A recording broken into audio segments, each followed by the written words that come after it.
Alhamdulillahirabbil alamin wassalatu wassalamu ala nabiyyina Muhammadin wa ala alihi wa sahbihi ajma'in. Kita buka Quran surat Al-An'am ayat 45. A'udzu billahi minasy syaithanir rajim.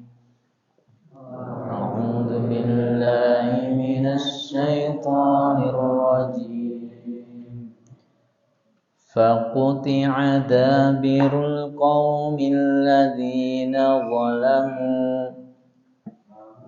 قطع دابر القوم الذين ظلموا والحمد لله رب العالمين. والحمد لله رب العالمين. Maka orang-orang yang zalim itu dimusnahkan sampai ke akar-akarnya. Segala puji bagi Allah, Rabb semesta alam. Pada ayat-ayat sebelumnya Allah Subhanahu wa taala menceritakan bagaimana Dia mengazab orang-orang kafir dengan kesengsaraan dan kemiskinan supaya mereka tunduk kepada Allah. Namun mereka tidak beriman juga. Sampai-sampai dikatakan hati mereka keras. Setan terus-menerus datang kepada orang kafir yang menggambarkan kepada mereka bahwa perilaku mereka adalah baik-baik saja. Bahwa itu bukan azab dari Allah, tapi itu hanya bencana alam biasa. Sehingga orang-orang kafir terus-menerus berada di dalam kekufurannya. Terus melakukan kesyirikan, terus bermaksiat dan durhaka kepada Allah Subhanahu wa taala, tidak mau beriman kepada para nabi yang Allah utus kepada mereka. Bahkan mereka mendustakan kitab suci yang diturunkan kepada para nabi. Kemudian berikutnya, setelah tidak mempan, Allah ingatkan mereka dengan berbagai bencana. Kemudian Allah ingatkan mereka dengan dibukakan pintu-pintu kebaikan. Dibukakan rezeki yang melimpah kepada mereka. Dijadikan umurnya panjang. Ya, orang-orang kafir rata-rata umurnya panjang. Diberikan kebahagiaan berupa keturunan, keluarga, berikan tumbuhan, sayur-sayur, buah-buahan, daging-dagingan, ya, berbagai makanan-makanan yang lezat yang Allah berikan dan Allah buka lebar-lebar untuk orang-orang kafir ini. Hatta idza farihu, dan kemudian ketika mereka, dan kemudian kita sampaikan bahwa pemberian Allah seperti ini adalah disebut sebagai istidraj, yaitu dalam rangka apa? Mengazab mereka dengan kebaikan-kebaikan sehingga mereka lupa. Kalau sebelumnya kan Allah turunkan bencana supaya mereka ingat, supaya mereka kembali kepada Allah. Tapi mereka tidak menyadari hal itu. Kalau ini sebaliknya, Allah berikan mereka nikmat yang banyak supaya mereka lupa Allah sekalian.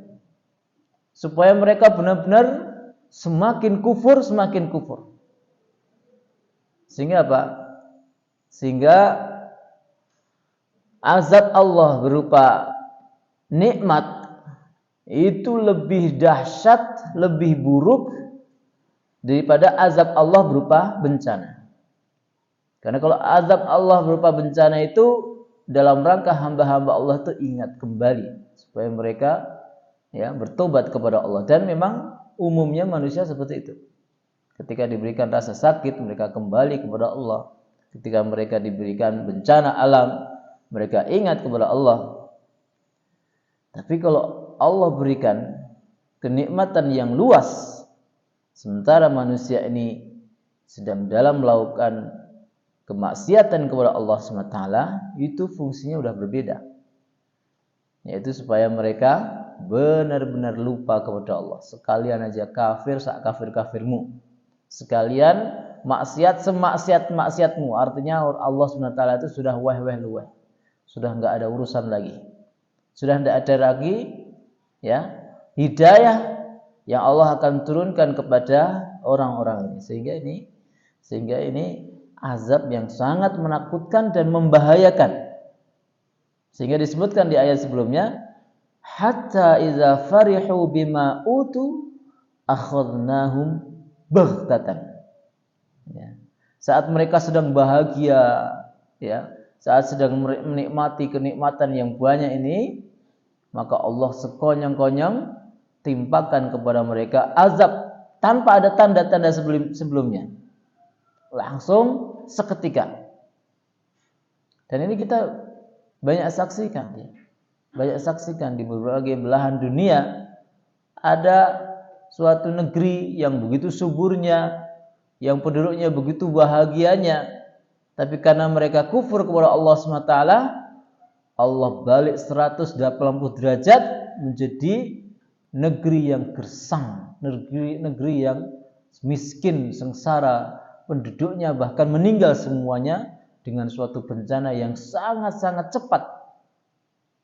Ya, dulu mungkin di Indonesia juga ada di wilayah Jawa Timur, ya, ada sebuah kampung di lereng sebuah gunung, ya, yang di situ ya jelas di gunung, ya jelas penduduknya ya merasakan di situ adalah tempat yang sangat damai, yang sangat sejuk, semua ada yang dibutuhkan manusia semua ada di situ. Namun ternyata apa? Ternyata penduduknya melakukan kemaksiatan kepada Allah berupa homoseksual.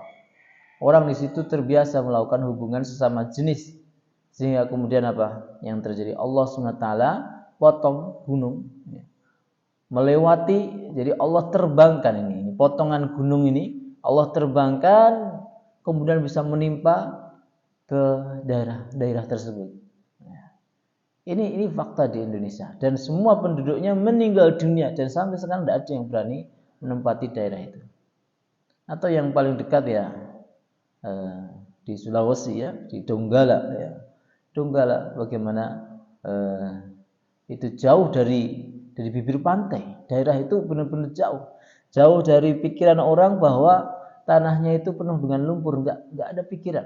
Tanah yang begitu subur, tanah yang umumnya seperti daerah-daerah yang lain, tapi apa yang terjadi beberapa tahun yang lalu, bagaimana tanah ini bisa digerakkan seperti di atas lumpur, dan kemudian semua yang ada di atasnya dibalik oleh Allah SWT. Sampai sekarang nggak ada orang yang berani bertempat di Donggala, ya. Dan bagaimana banyak cerita yang mengatakan di situ banyak penuh dengan kesyirikan kepada Allah SWT. Allah jadikan suatu tempat yang sebelumnya penuh dengan kenikmatan benar-benar habis, baghtatan, dengan sekejap habis. Bagaimana juga sekarang baru saja di Turki, ya, di Turki bagaimana Allah membuat gempa, bagaimana tempat yang begitu tingginya, begitu mewahnya, begitu megahnya hancur lebur gara-gara kemaksiatan yang dilakukan oleh penduduknya kepada Allah SWT. Sebelumnya tidak ada orang yang menyangka mereka akan habis, ya, peradabannya itu akan habis total. Tapi Allah SWT menurunkan siksanya, akhadnahum baghtatan fa idahum mublisun. Kemudian dalam ayat ini faquti'at dabirul qaumil ladzina zalamu. Maka orang-orang zalim itu dimusnahkan sampai ke akar-akarnya. Orang kafir di sini disebut sebagai orang-orang zalim. Ya, orang kafir dalam banyak ayat, ya, dalam ayat yang lain Orang-orang kafir, orang-orang musyrikin, itu mereka orang yang zalim, orang yang tidak menempatkan pada tempatnya. Seharusnya mereka itu adalah sebagai seorang hamba dan hanya menyembah kepada Allah Subhanahu wa taala semata, tapi mereka zalim. Ya, mereka zalim, tidak menjadikan Allah sebagai sesembahannya. Padahal sampai sekarang itu tidak ada kekuatan yang melebihi dari kekuatan Allah SWT. Kekuasaan yang melebihi dari kekuasaan Allah SWT. Satu-satunya zat yang menciptakan alam semesta ini Allah. Ada orang yang menyucikan makhluk-makhluk yang begitu dahsyatnya, yang begitu besarnya. Tapi ketika ditanya bagaimana makhluk itu bisa menciptakan makhluk yang lain, bingung. Karena namanya makhluk adalah makhluk. Sehebat apapun makhluk, dia bukan khalik. Ada orang menyembah api. Bagaimana api akan menciptakan tumbuh-tumbuhan? Bagaimana api akan menciptakan hewan? Bagaimana api bisa menciptakan manusia? Bagaimana api menciptakan biji-bijian? Tidak bisa. Itu makhluk, disembah. Ada orang yang menciptakan pohon, ada orang yang menyembah pohon, ada orang yang menyembah batu besar, ada orang yang menyembah hewan, ya, sampai hewan disembah. Maka di dalam Al-Quran berkali-kali Allah menantang kepada orang-orang kafir, orang-orang musyrikin, ya, supaya mereka meminta kepada sesembahan mereka menciptakan sesuatu, meskipun ba'udah, meskipun dzubab, lalat sekalipun tidak bisa mereka menciptakan. Sehingga inilah orang kafir itu disebut sebagai orang yang zalim. Zalim karena mereka diciptakan oleh Allah tapi tidak mau menyembah Allah Subhanahu wa taala. Mereka diberikan rezeki oleh Allah Subhanahu wa taala tapi justru berterima kasih atau bersyukur kepada selain Allah Subhanahu wa taala. Mereka diberikan keamanan oleh Allah SWT, tapi justru mereka minta keamanan kepada selain Allah SWT. Mereka diberikan kesehatan oleh Allah SWT, tapi minta kesehatan malah justru kepada selain Allah SWT. Zalim. Walhamdu.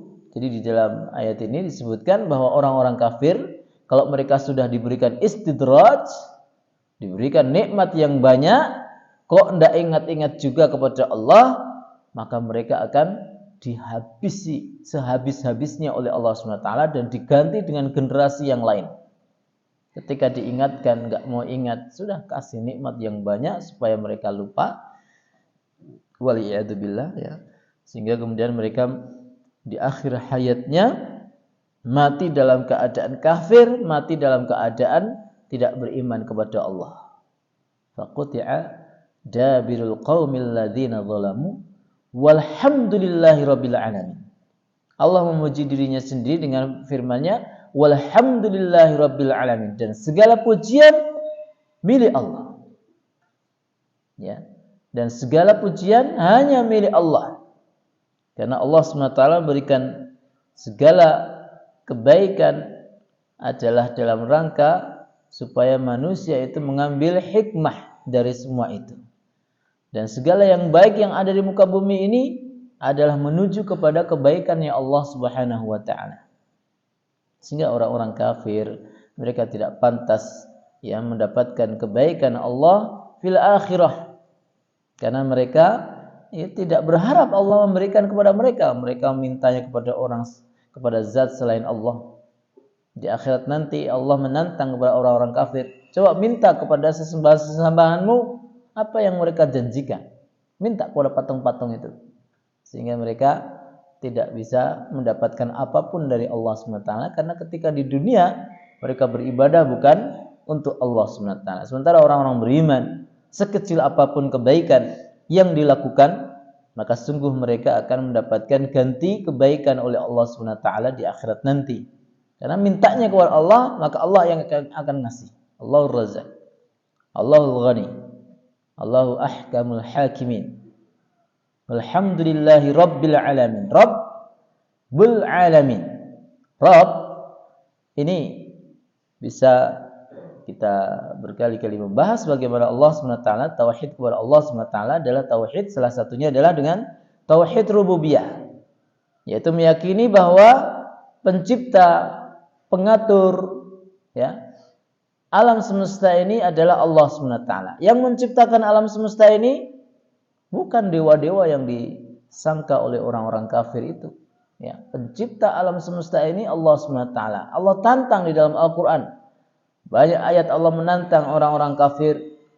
Ya, Allah menantang para sesembahan-sesembahan itu untuk menciptakan sekecil apapun makhluk. Tidak bisa. Supaya mereka membuat seekor nyamuk sekalipun. Innallaha la yastahi ayyadriba ma ba'udatan fama fawqa.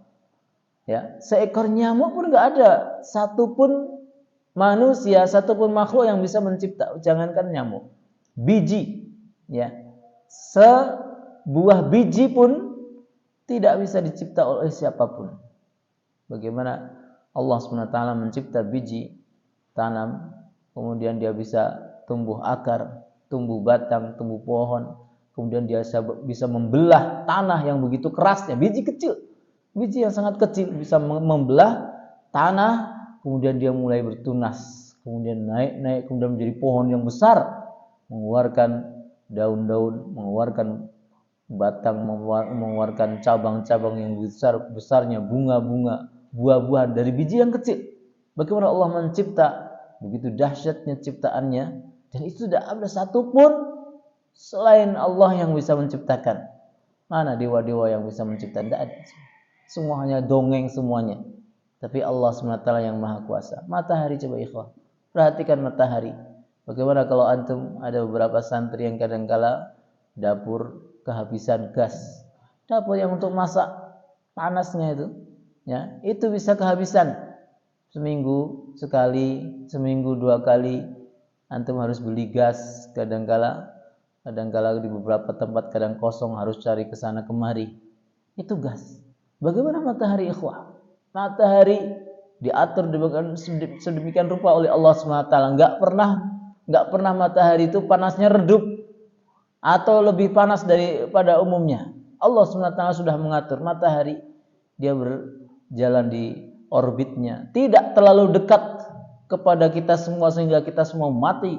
Matahari itu kalau dekat sedikit saja kepada kita, maka manusia itu akan mati semua. Dunia ini akan kering kerontang, akan terbakar.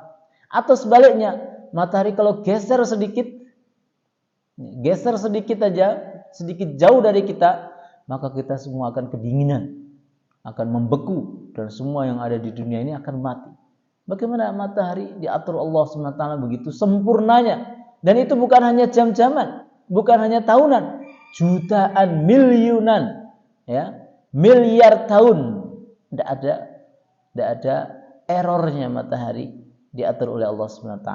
Malam, siang, bagaimana ini dicipta oleh Allah SWT begitu sempurnanya. Karena apa? Dia adalah Rabbul Alamin. Bukan hanya pencipta alam, tapi dia juga pengatur, al-mudabbir, ya, pengatur alam semesta ini sehingga memberikan manfaat untuk manusia.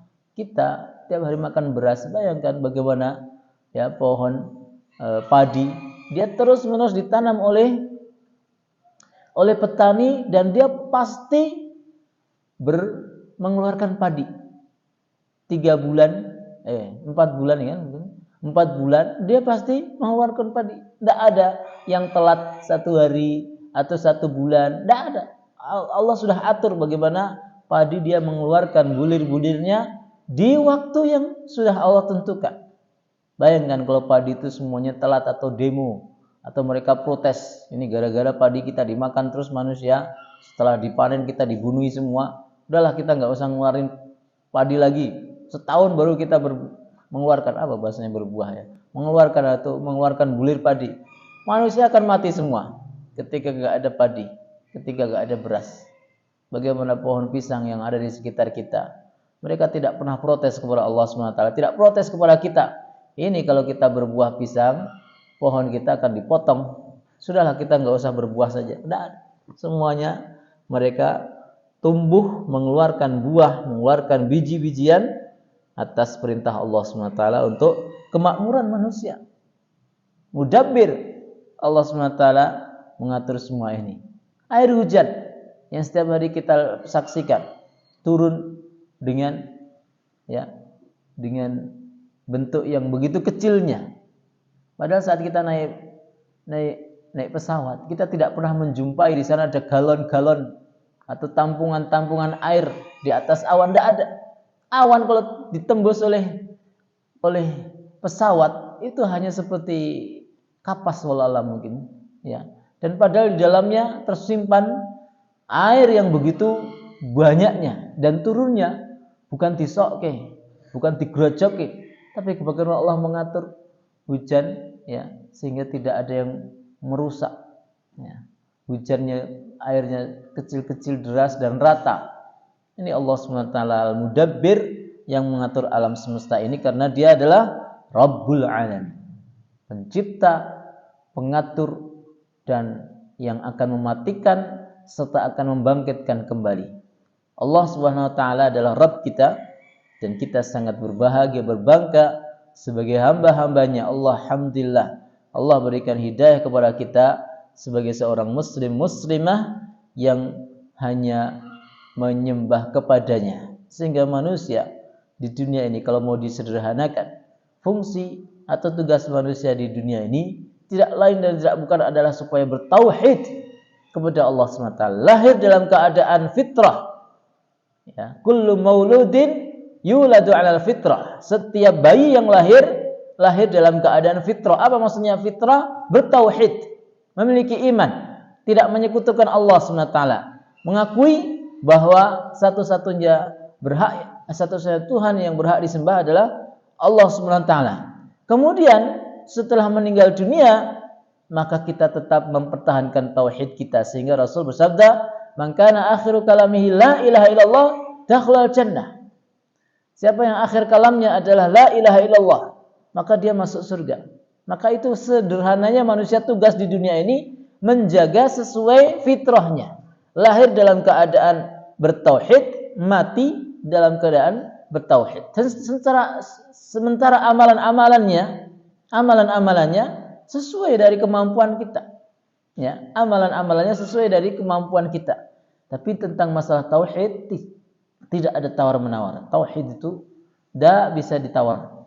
Tapi kalau tentang amalan, ada orang yang mudah melakukan puasa sunnah, ada orang lain yang sulit, tapi dia mudah dalam membaca Al-Quran, tadarus berjam-jam. Ada yang kuat dalam berzikir, ada yang kuat dalam khidmat dengan sesama, ada yang kuat dia dalam menjaga wudunya dan sebagainya. Amal-amalan setiap orang berbeda-beda andalannya di hadapan Allah SWT nanti. Sehingga ada orang yang dimasukkan surga melalui pintu salat, ada yang masuk surga melalui pintu sedekah, ada yang masuk surga melalui pintu puasa dan sebagainya. Setiap orang memiliki potensi amalnya sendiri-sendiri. Sama yang dirahmati Allah, ikhwah rahmakumullah. Alhamdulillah, berbagai syukur, berbagai pujian hanya milik Allah SWT yang menjadikan kita semua sebagai seorang yang muslim dan muslimah. Semoga Allah SWT menjaga iman kita sampai akhir hayat. Allah berikan kita semua nikmat berupa husnul khatimah. Amin ya rabbal alamin. Sallallahu ala nabiyina Muhammadin wa ala alihi wa sahbihi ajmain. Assalamualaikum warahmatullahi wabarakatuh.